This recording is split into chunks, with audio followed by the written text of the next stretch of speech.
Penyalahgunaan narkoba menjadi ancaman nyata bagi masa depan bangsa. Mari bangkit, pulihkan diri, raih masa depan, Indonesia bersinar, Indonesia bersih dari narkoba. Penyalahgunaan narkoba secara global menunjukkan jenis narkoba yang paling banyak disalahgunakan adalah ganja dengan sekitar 209 juta orang. Ekstasi mencapai sekitar 20 juta orang. Kemudian heroin sekitar 61 juta orang penyalahguna. Diikuti kokain mencapai 21 juta orang. Serta jumlah penyalahguna sabu di dunia sekitar 34 juta orang.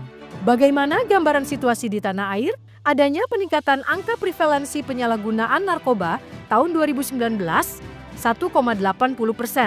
dan tahun 2021 1,95%. Sedangkan pada tahun 2023 sebesar 1,73% atau sekitar 3,3 juta jiwa.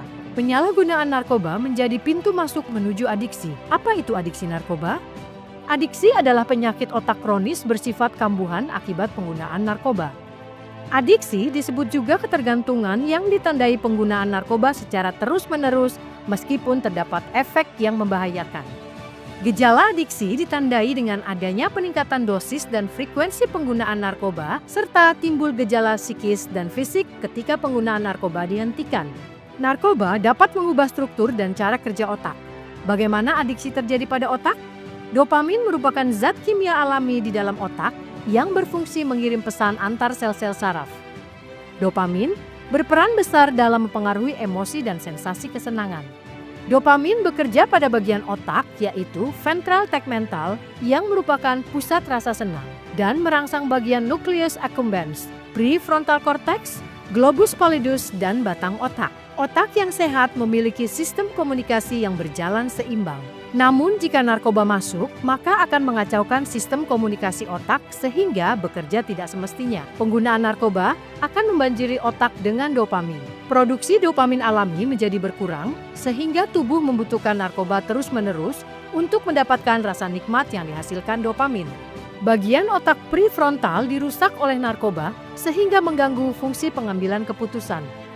Bagian otak globus pallidus merekam dan menyimpan memori sensasi penggunaan narkoba, sehingga dapat menyebabkan ketergantungan bagi penyalahguna narkoba. Penggunaan narkoba menyebabkan penurunan fungsi otak, gangguan perilaku, hingga kerusakan organ. Bagaimana dampak buruk penggunaan narkoba? Penggunaan narkoba jenis ganja menyebabkan gangguan pada fungsi otak, amotivasional, mengalami kecemasan, halusinasi, dan paranoid. Dampak buruk penggunaan sabu atau metamfetamin menyebabkan gangguan pada fungsi otak berupa gangguan pola tidur, perubahan suasana hati, kecemasan, depresi, paranoid, dan halusinasi. Pada fungsi fisik, stroke, kerusakan gigi, peningkatan tekanan darah, dan denyut jantung atau serangan jantung.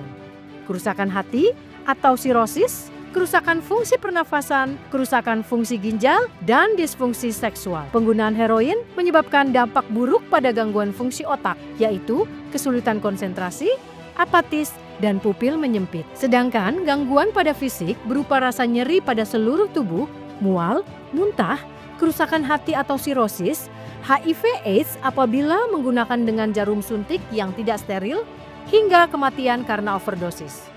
Penggunaan jenis kokain dapat juga menimbulkan dampak buruk pada gangguan fungsi otak dengan gejala gangguan pola tidur, perubahan suasana hati, kecemasan, depresi, paranoid, dan halusinasi.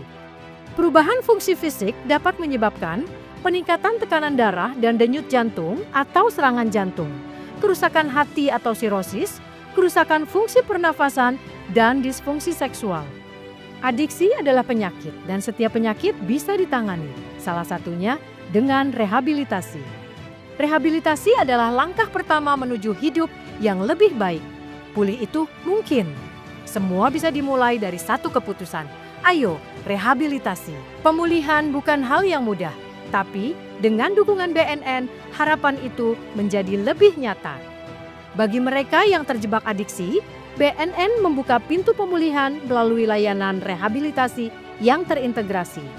Proses rehabilitasi dimulai dengan penerimaan awal, pendaftaran, dilanjutkan dengan screening dan assessment, serta evaluasi fisik dan psikososial untuk memahami kondisi setiap klien secara menyeluruh.